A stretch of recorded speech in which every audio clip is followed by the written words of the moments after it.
Hmm.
Hello. Hello, Dr. Hensman. How Hi, are you? are we the only ones coming today, or what's happening? No, Dr. Mike Nimmo Hmm. will be presenting, so yeah, he will be And soon so, join. will he introduce himself, or what's should I do Only that? yesterday, actually, Genevieve asked to introduce Dr. Mike Nimmo, but we didn't receive any response, so I'm not sure. Like, Okay, Genevieve will be joining. Otherwise, it will be great if you introduce to him. okay, certainly. Okay, so we'll just wait for Mike to join us then. Yeah, sure. Fantastic.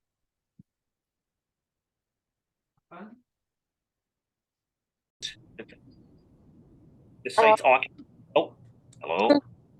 hello, Mike Nemo. I'm so sorry. Like, I forgot to open up the recording, so I just started now. So sorry. Okay. Yeah. Whatever I just said was just preamble, so I don't need to repeat it.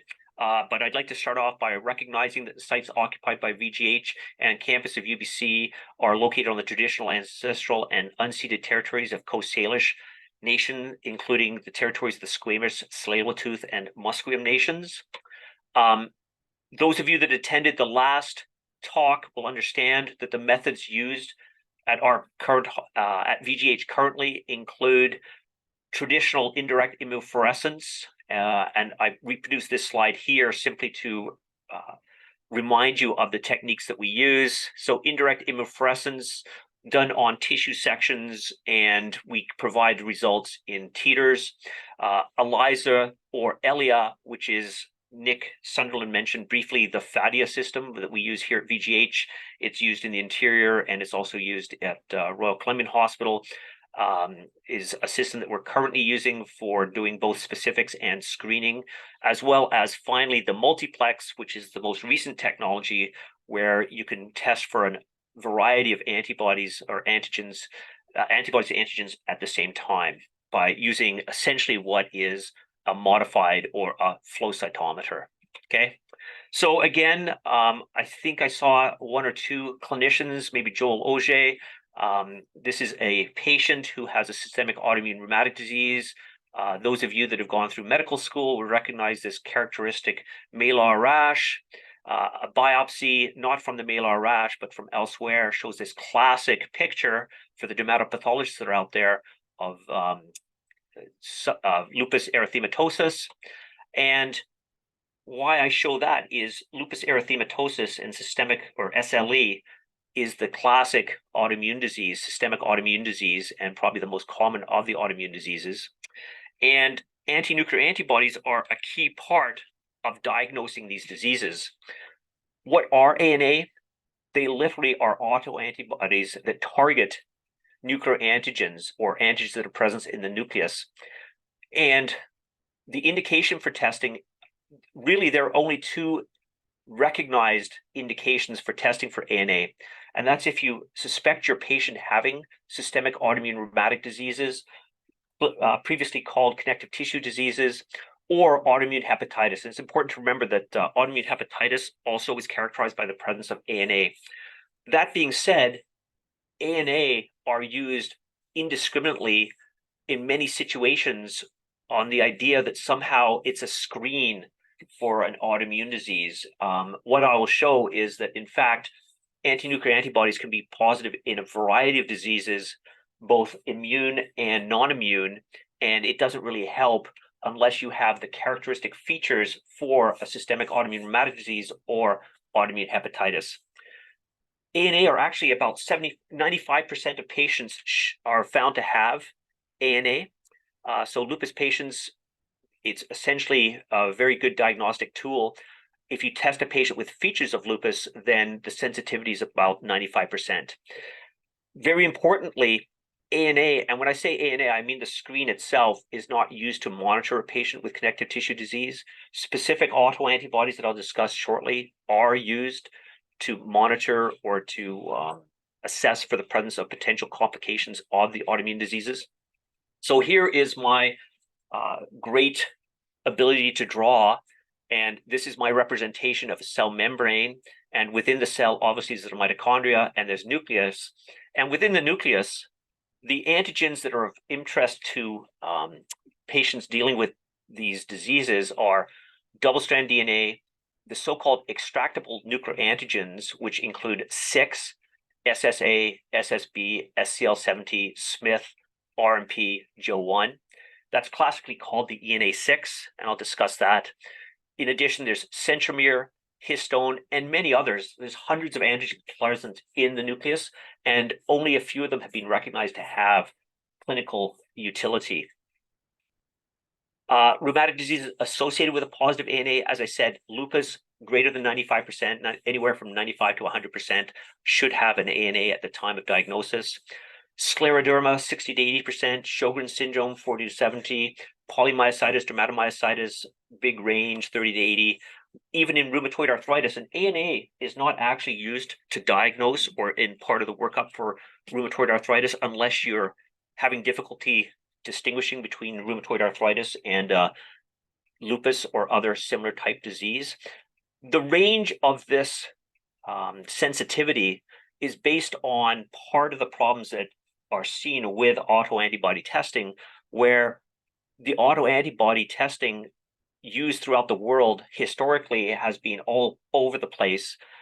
People have made their own concoctions. They've done in-house materials. There are different methods of testing. Traditionally, when they tested for anti-nuclear antibodies, it was using rat substrate. They now use Hep2 cells, which I'll describe shortly. And so you get these tremendous variation in the sensitivities. So anti-nuclear antibodies, the classic test is an indirect immunofluorescence. And if you're going to look for antibodies targeting the nucleus, obviously you want cells that have a very large nucleus and cells that also are dividing so that they're not just dead cells, they're actually in various states of the cell cycle. And Hep2 cells actually refer to Hep is human epithelial, and it's an immortal laryngeal carcinoma cell line. Obviously, malignancies have large nuclei and are undergoing replication, and that's because during the cell cycle here, you'll see, for example, separation of the chromosomes, and here there's condensation, whereas these cells are not replicating. You can sort of see the background cytoplasm as well. And when these were introduced with the Hep2 cell, very, very good reproducibility, etc. And they came up with these patterns, so-called rim, homogeneous, speckled, centromere, nucleolar, etc. Again, many, many different patterns associated with, on the right-hand side, different target antigens. And when I started getting involved in this, patterns were quite important. However, a lot of research went into identifying with particular patterns what were the underlying target antigens. And currently, most rheumatologists are more interested in the specific target antigen than the actual pattern. And that has allowed us to move away from screening using indirect immunofluorescence to screening using concoctions containing multiple target antigens in a well using ELIA or ELISA technology. And you can see that there's here, this would be the homogeneous.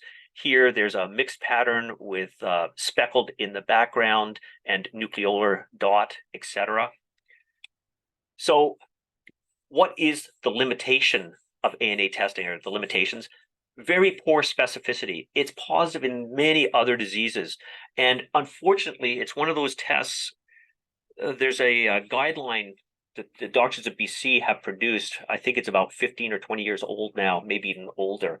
And they reckon millions of dollars were spent on ANAs that were absolutely not necessary.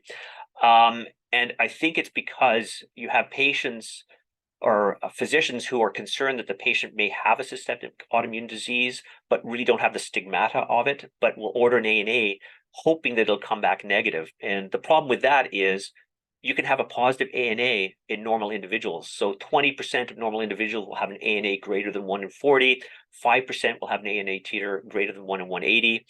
The prevalence of ANA is related to the age of patients, the set or gender of patients, etc.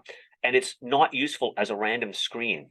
So unless you actually have a specific diagnosis in mind, like a systemic autoimmune rheumatic disease or autoimmune hepatitis, then it's not good to do an ANA. I had a classic example yesterday where our screen was strongly positive, or the screen in Prince George was strongly positive, and the family physician called me up and said, very strong positive ANA, and patient also had SSB because the specifics were sent down to us. And they think that the patient had COVID and is now improving immensely, but they now have this result of a strongly positive ANA with SSA positivity, absolutely no stigmata of Sjogren's syndrome or lupus. I think the patient is 80 something. So the pretest probability of ordering an ANA, of having a connective tissue disease in that setting would be extremely low. And I just told the individual the physician to repeat the test, to talk to the internist who'd ordered the test to find out, if this was of any use to him, because according to the family physician, the patient is doing extremely well with no intervention for treating of a systemic autoimmune rheumatic disease. Other non-rheumatic diseases, multiple sclerosis, it's seen 25% of the time, ITP, thyroid, infections, malignancies. Interestingly, silicone implants. So for some reason, patients who have silicone breast implants develop anti-nuclear antibodies. Patients with fibromyalgia, obviously, historically, if you could distinguish between these types of diseases by doing an ANA, that would be very helpful. But unfortunately, they're not useful in that setting.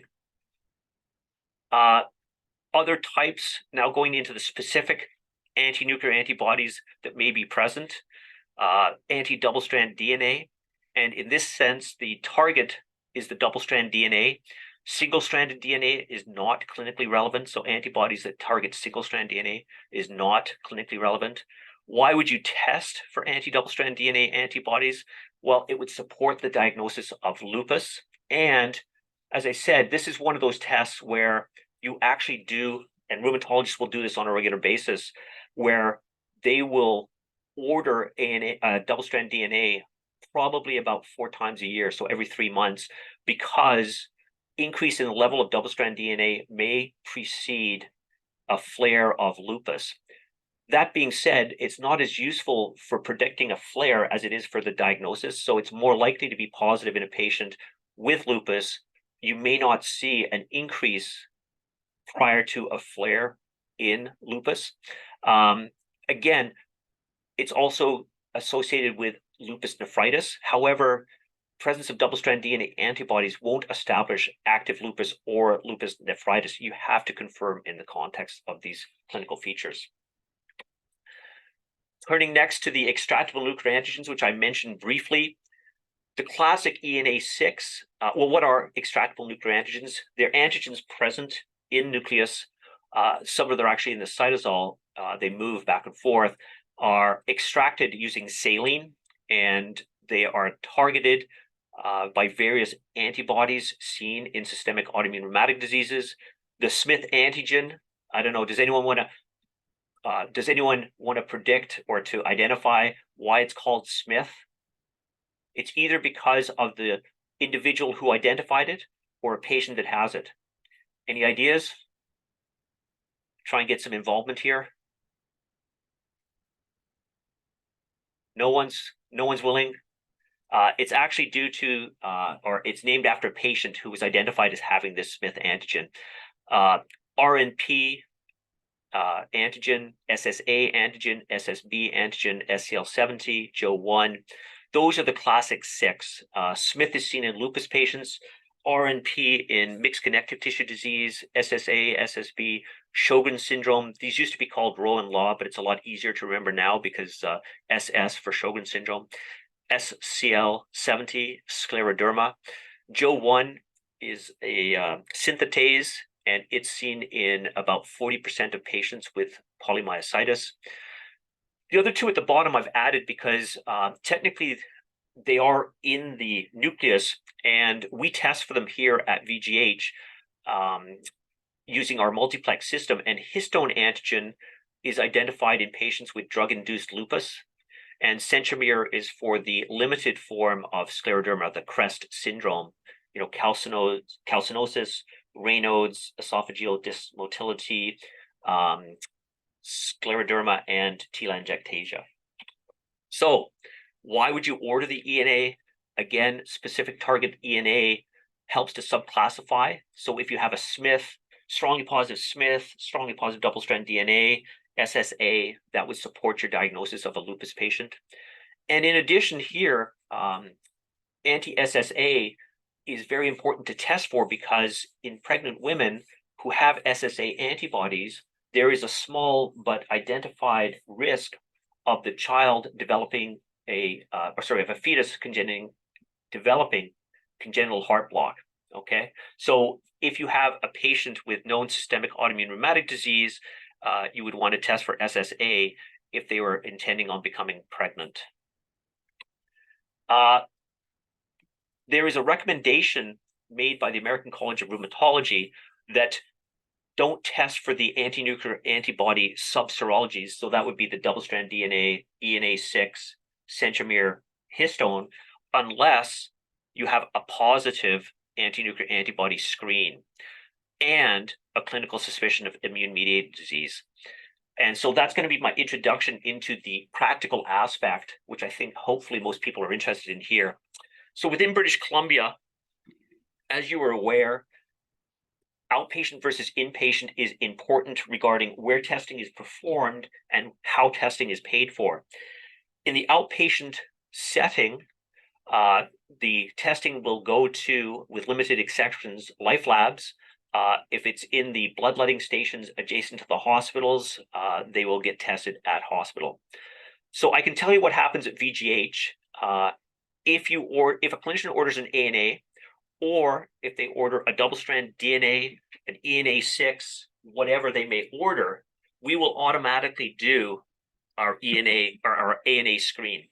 And traditionally what happened, this was back in 2014, 2015, autoantibody testing was being used rampantly, and the clinicians would actually order an ANA, and at the same time, without waiting for the result of the ANA, they would order a double-strand DNA and an ENA6. Why was this? It was because the ANA would be performed, and then once it came back positive, if it was greater than a titer of 1 in 320, they would then set up the double-strand DNA and an ENA6. That's was permitted through the fee codes set up by the government. And that would take time because you'd have to do your ANA, you'd have to do your titers, and then once you had a positive, you would then have to do the double-strand DNA and your ENA6. And because these are done as they're done in bulk. We batch these tests. We don't just do, if you have an ANA, we're just not going to do one double-strand DNA. We will wait till we have a sufficient number and then do double-strand DNA. So it was taking 3 to 4 weeks to turn these around. And the clinicians, obviously, that was not good for them. And clinicians are intelligent individuals. So they would try and get around that by saying, okay, I'll get the ANA, but at the same time, I want you to do double-strand DNA and an ENA6. Obviously, there would be no point in doing a double-strand DNA or an ENA6 if your ANA is negative. You know, the College of Rheumatology supports that position. So back in 2015, we adopted this position where we would screen using our ELIA, and the screen contains multiple antigens, all of the major target antigens seen in systemic autoimmune rheumatic diseases. And we have a very simple system. If that screen is positive, we then do multiplex. And our multiplex has 9 target antigens present. It tests for double-strand DNA. It tests for each of the ENA6s, so that's 7. It tests for histone, and it tests for centromere. As I said, recently, probably in the last 2 to 3 years, other hospitals have started setting up ANA testing because they want to perform it in their health authorities. And they also have adopted the FADIA screening system using the ELIA system to set up the screen. Then, if it's positive, they will do double-strand DNA by ELIA and ENA6 by ELIA. And my understanding, again, I'm happy people here from different health authorities are, please weigh in if you'd like to share your experience. Oh, here we go. I do have something. Many experience suggests to me that many people order ANA and ENA together because they believe they are completely different tests and don't realize that ANA reflex to multiplex includes the antigens. That's you're probably right. So some people actually think that it's a different test, which is not. As I've shown, ENAs are in fact just a group of anti-nuclear antibodies. So with the ENA6, again, because it's batched, the supplier provides you with an ENA6, which essentially has the 6 major antigens present, and you're going to run that. And if it's positive, then you're going to do the specifics after that. Okay. So we came up with some rules as well. The first rule was that if the ANA had been performed at any time within the prior year, we will not repeat the ANA. So, for example, if an ANA was done 3 months ago and then the patient comes back to hospital or whatever, for some reason they order another ANA, then we don't perform that test. We issue a statement saying ANA testing performed within the previous 1 year. We will cancel testing not ordered. Now, that being said, I always am happy if a clinician contacts me to run that ANA. If they contact me and say, you know, Mike, it's changed, the patient has very different symptomatology now, I am worried about a connective tissue disease, I'm happy to send it up, set up the testing. One of the things here is obviously there's no mechanism right now for testing or checking to see whether or not an ANA has been done in Life Labs or a different lab. We check at VGH only for testing that's being performed at VGH in the previous 1 year.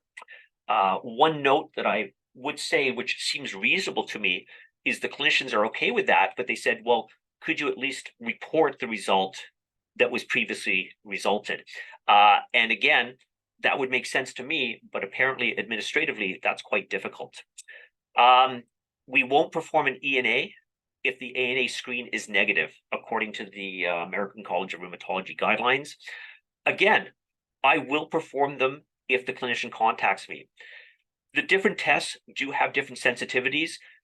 Obviously, specific tests are going to have a much greater sensitivity for that particular antigen. And from my perspective, I also like to know that what I'm doing is correct in the sense of, you know, so far my testing has backed up that if the ANA screen is negative, then the specific is going to be negative as well. And I want to know if there were situations when that didn't occur. So I think it's a sort of a quality control mechanism for me. Also important to know, if you are screening for anti-nuclear antibodies by indirect immunofluorescence, HEP2 cells don't express particular antigen, some antigens, well, those are mainly SSA and JO1. They came up with a new type of cell line called a HEP2000, where they tried to transfect the HEP2 cells with SSA antigen. Unfortunately, they couldn't meet their own quality standards, their own quality proficiency testing. And so that I don't think is being done. Maybe Wes can chime in as to whether or not they use HEP2 cells, Life Labs HEP2 Yep, cells. that's what we're doing, Mike. HEP2? Yep. Yeah, okay, thanks, Yep. Wes. The other thing is our particular type of screen, where you have the major target antigens all in one well, you're not going to detect the so-called rare antibodies. So we only have the common antigens that are provided by the manufacturer. And that means, and I always say this, that if the test comes back, the screen comes back negative, then I am quite happy to perform an indirect immunofluorescence because the HEP2 cell is going to contain so many more antigens. Or if the clinician says, I really think that this patient has this particular disease, I'm happy to arrange for the material to be, for a specimen to be sent out to, at the current time, mitogen. How many indirect immunofluorescence requests do I get per year? I would say 10, if that. You know, when we switched, within weeks, the number of indirect immunofluorescence that we did at VGH dropped precipitously, and the number of requests I get is extremely small. There's a classic situation here, for example, dermatomyositis, where it's actually a clinical diagnosis. I work with Richard Crawford, and he says, you know, dermatomyositis is a clinical diagnosis. And you shouldn't screen for dermatomyositis by doing specific autoantibodies. But once you have a diagnosis of dermatomyositis, it is very important to do the specific testing, including antibodies to ARS, MDA5, MI2, because they identify subcategories of dermatomyositis patients that will have a different type of clinical presentation, including lung disease versus other types of disease. And again, I think that's where we're going in the future, is to try and identify what of these tests are clinically relevant and important to start performing in Vancouver.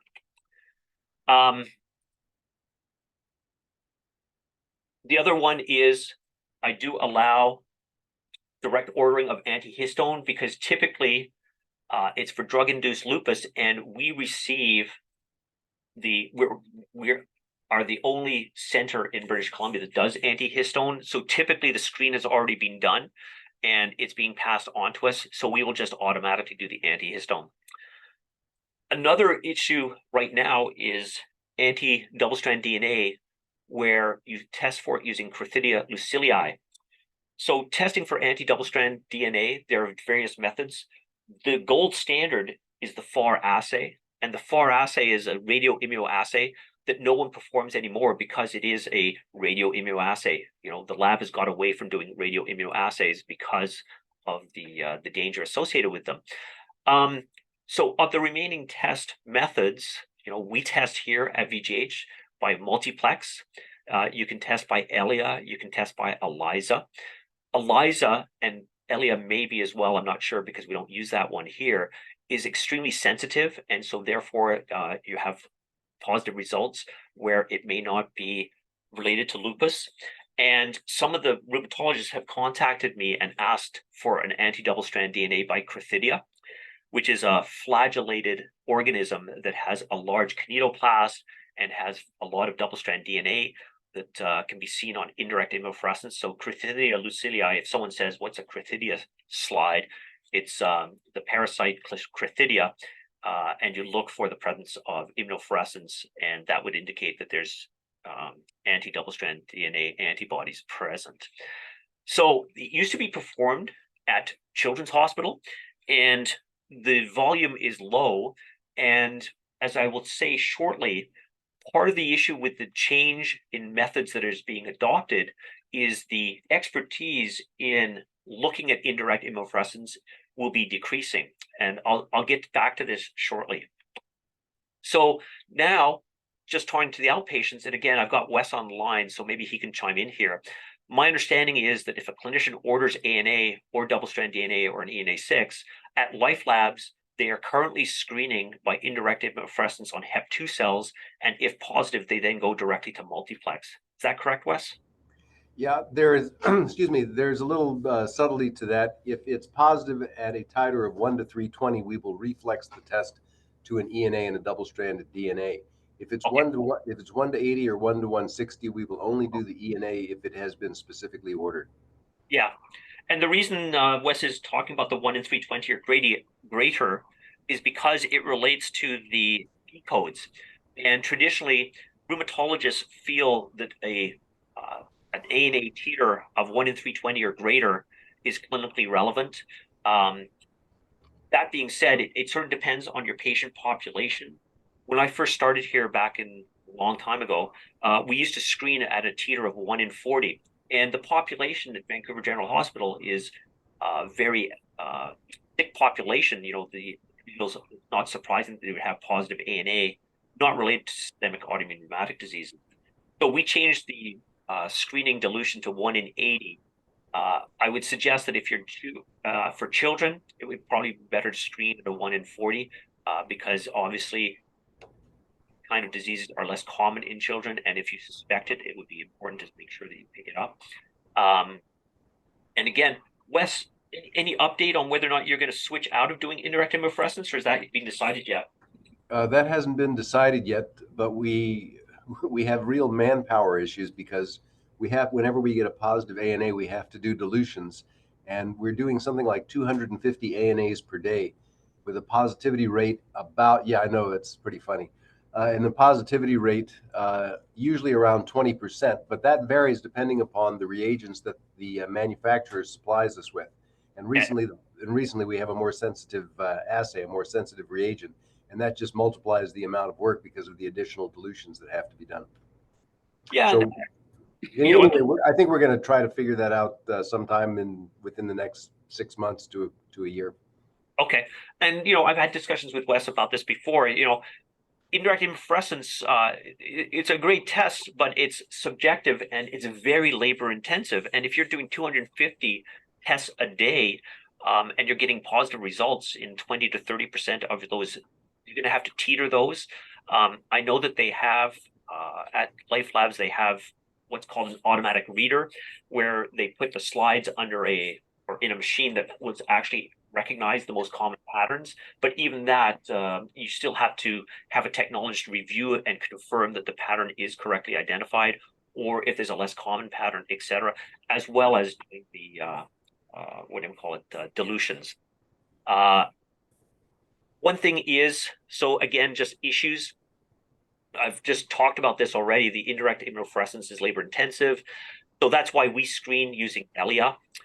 There's some suggestion when multiplex first came out about 15, 20 years ago, some people would want to screen using multiplex. And it is appealing in the sense of if you just take the patient's serum and run it on a multiplex machine, then if it's you're going to get the results immediately because it runs 9 to 10, depending on your machine, different target antigens. But I think my experience is that using ELIA or ELISA with a concoction of all the different antigens, it's going to be more sensitive. And I would be concerned about just screening directly by multiplex. Presumably, you screen by multiplex, and if the multiplex was negative, you could then issue a statement saying, multiplex testing for the commonly targeted antigens is negative. If you would like further, more specific testing or more additional testing, please contact the lab. And again, in my experience doing autoantibody testing, I sort of have an unusual position because although I'm in charge of the autoimmune testing lab, I think a lot of autoimmune testing that is performed is not necessary. And I forgot to put that at the beginning of this talk that my only conflict of interest is that I'm a taxpayer, and consequently, I don't like seeing health dollars being used for tests that are not clinically relevant. And I think ANA is a classic example of something where you can obviously decrease the amount of testing by trying to ensure that the test is used as it's intended to be used, not as a general screening tool. So I described earlier that there were guidelines provided by the Doctors of BC, and those were back in the 1990s or early 2000s, as I said. I'm pleased to announce that a working group has been established to review those guidelines.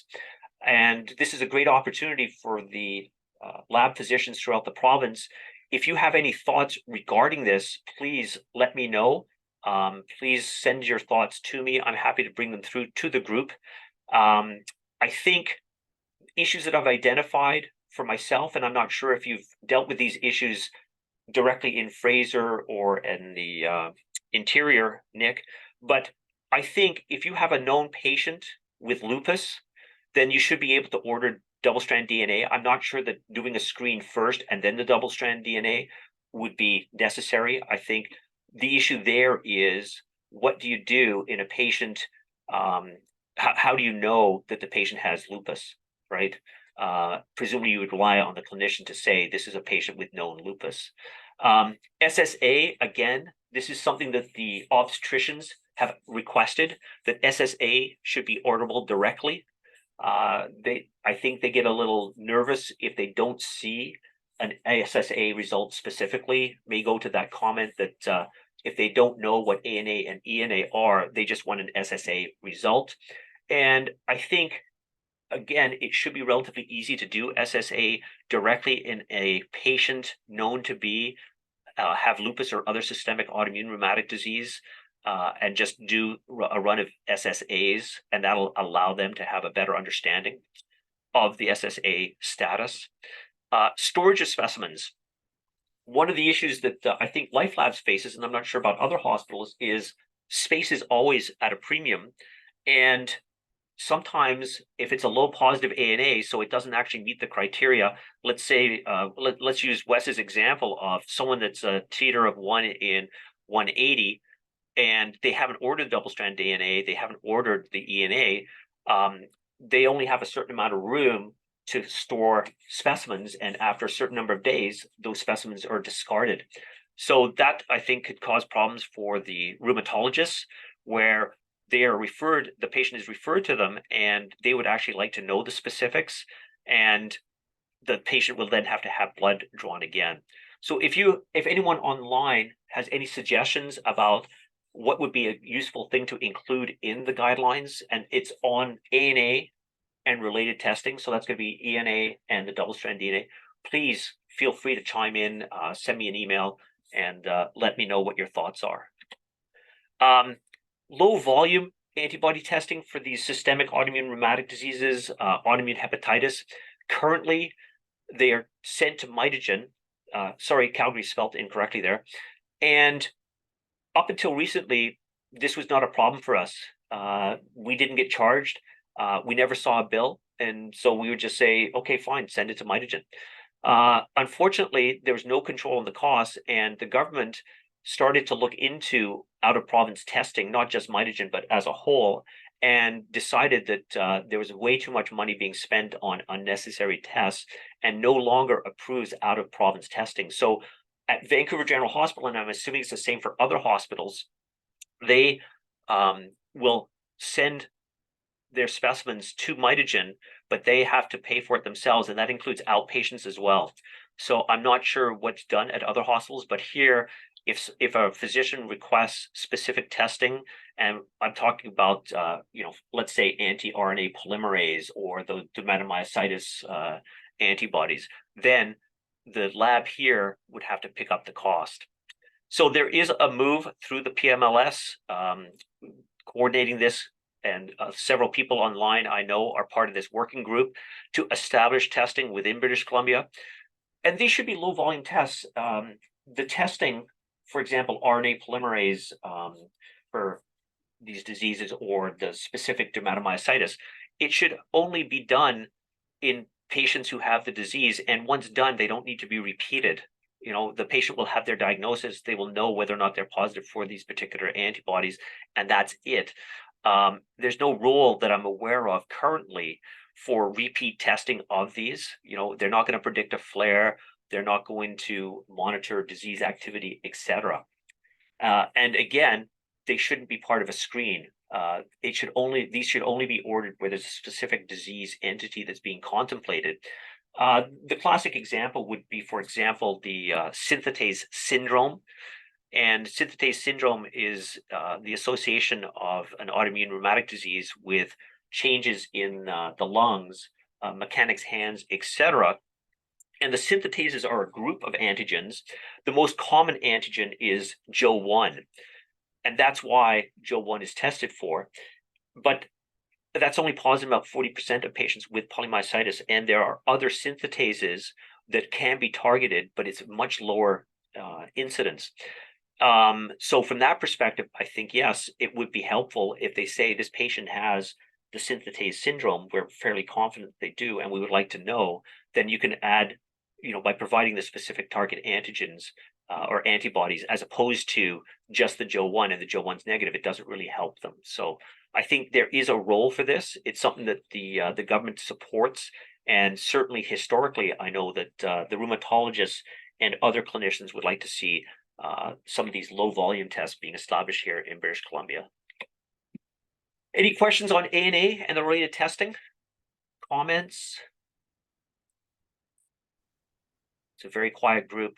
Can I just ask a quick question? Sure. Hello.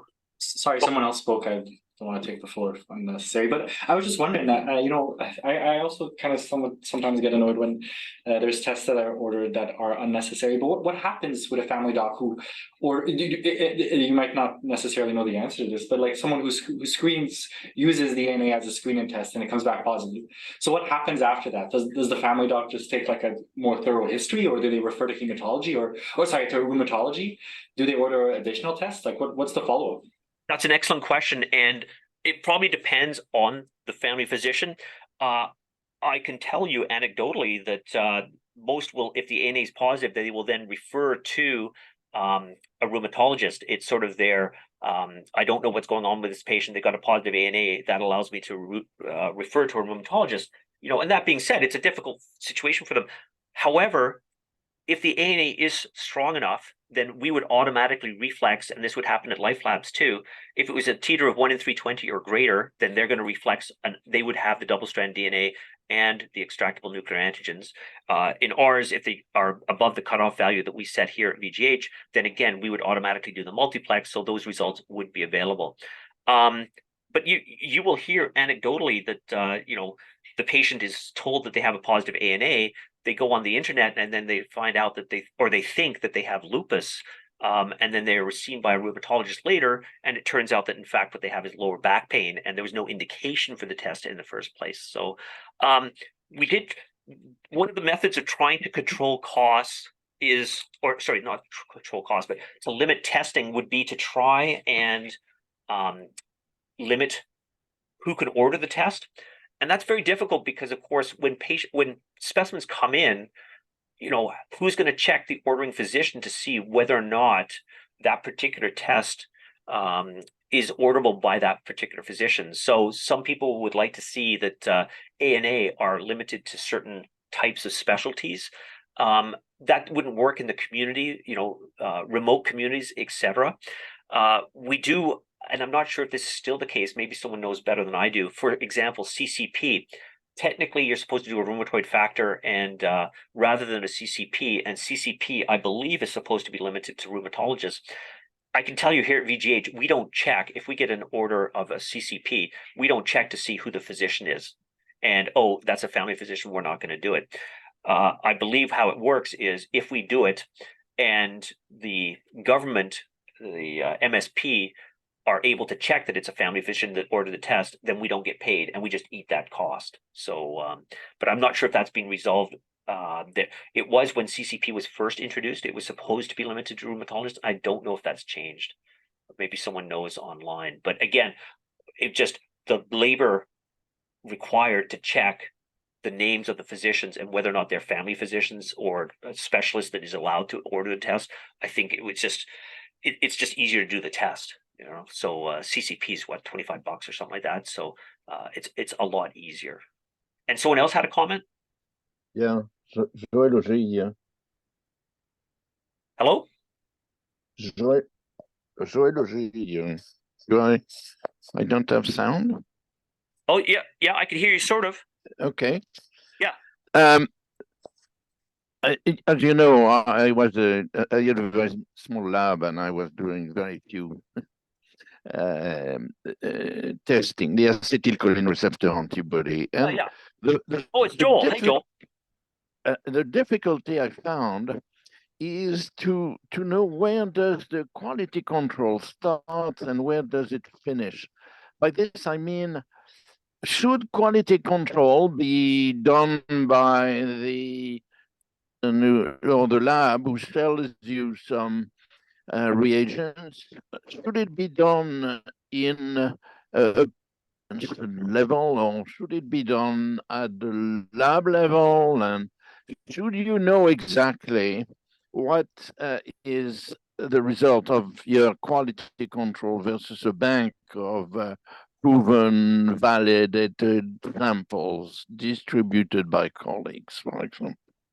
Thanks, Joel. No, you raise a couple of good points. One is quality control, and I think now that there's autoimmune testing being performed, at the various sites, certainly what we would want to do is to get, as you say, set of known positives and circulate them so that we can test and see that we're getting the same results.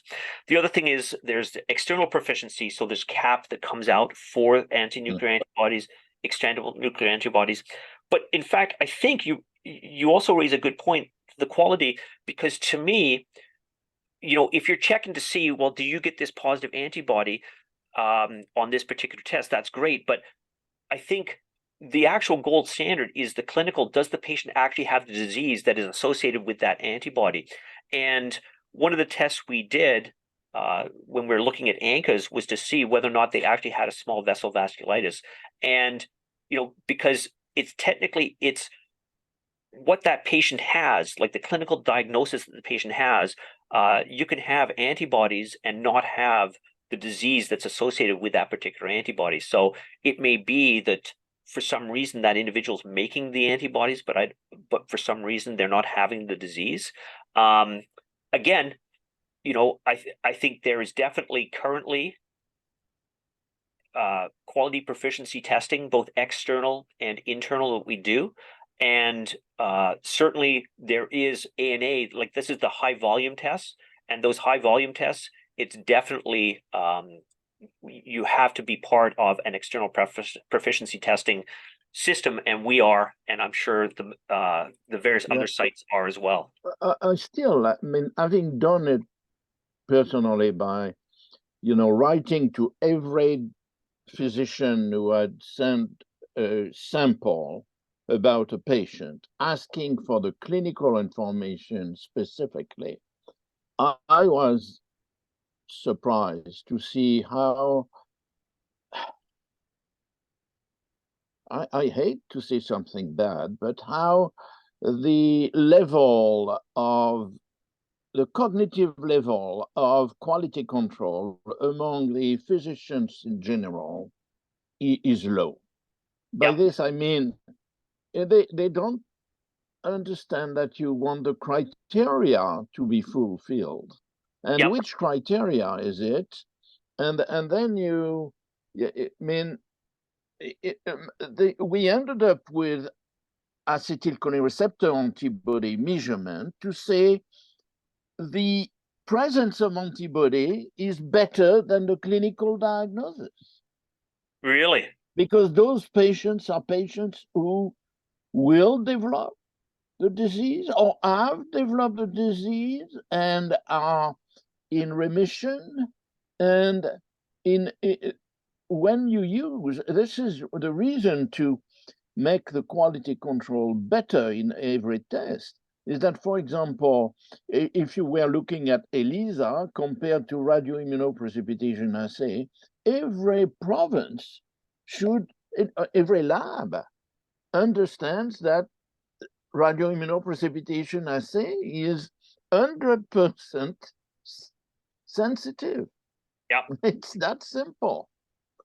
And so, go ahead. That was my difficulty, and I've not resolved it before I retired. So I hope somebody else will come on that. But no, it's definitely something, Joel, that we need to look at, and we do look at, is to try and make sure that we are providing quality results. Joel, for the acetylcholine receptor antibodies testing, is that still done by radio? What method do you use? It's still radioimmunoprecipitation, Yeah. I'd say. Yeah. But there has been, there's an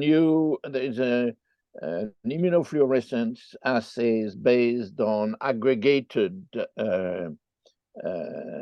receptors.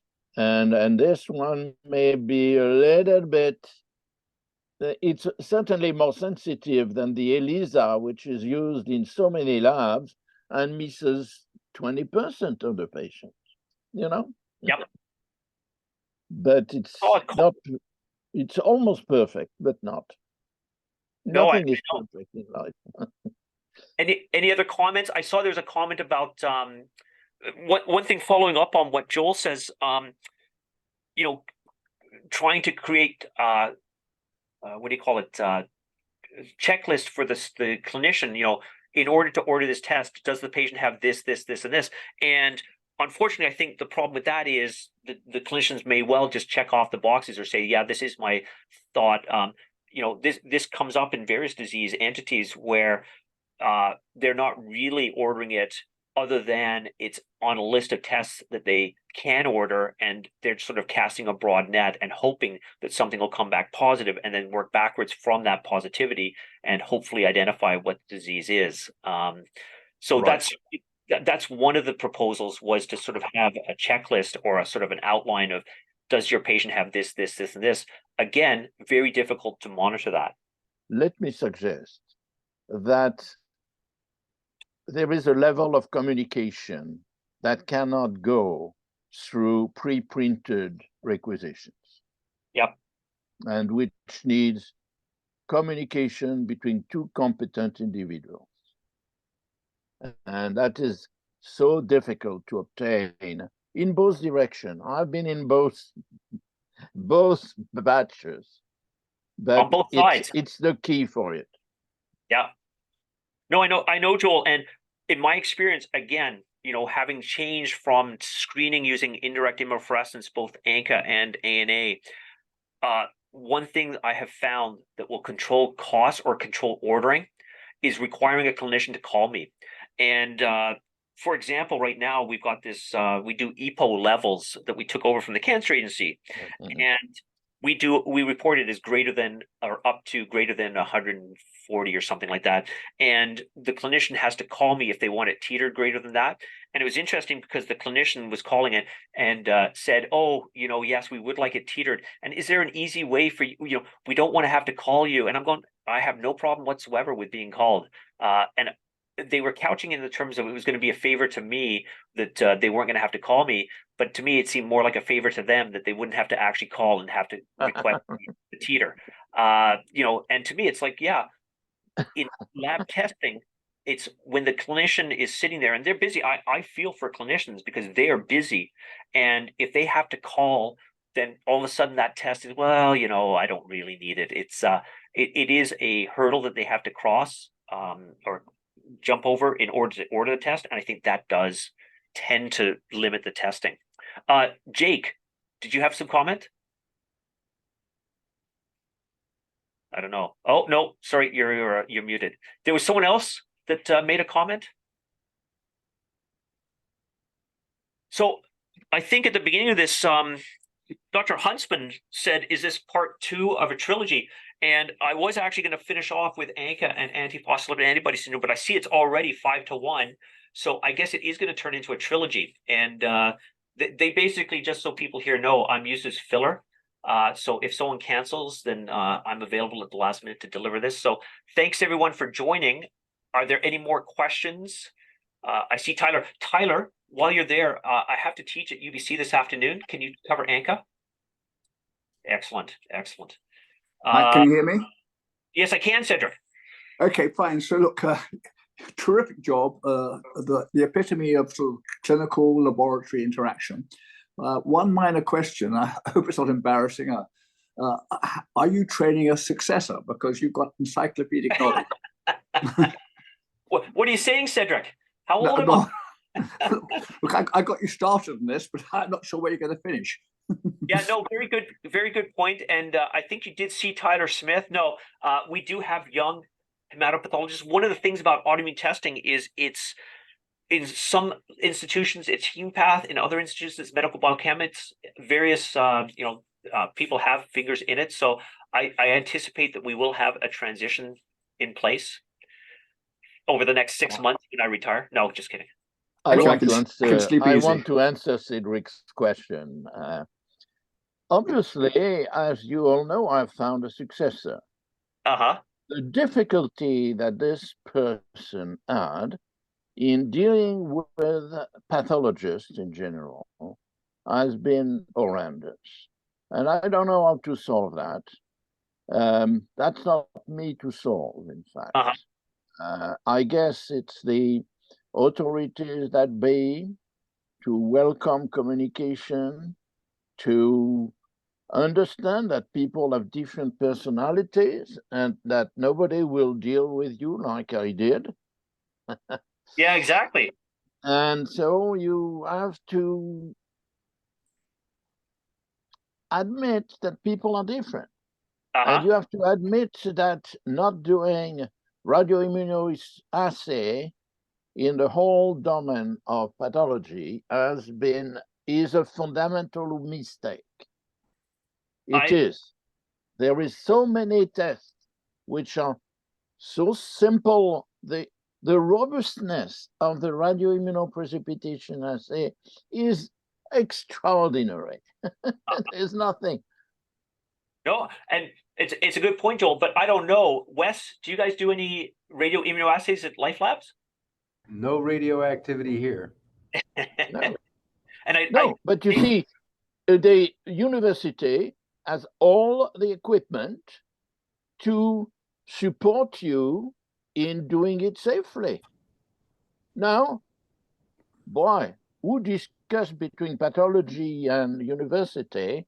I know there are old people who did that, but right now I don't think it's anybody is supporting this test. And I sincerely request that you make sure that this test remains available. The sensitivity and the specificity are above everything else. And many other radioimmunoprecipitation tests have disappeared because of nobody uses a Geiger counter.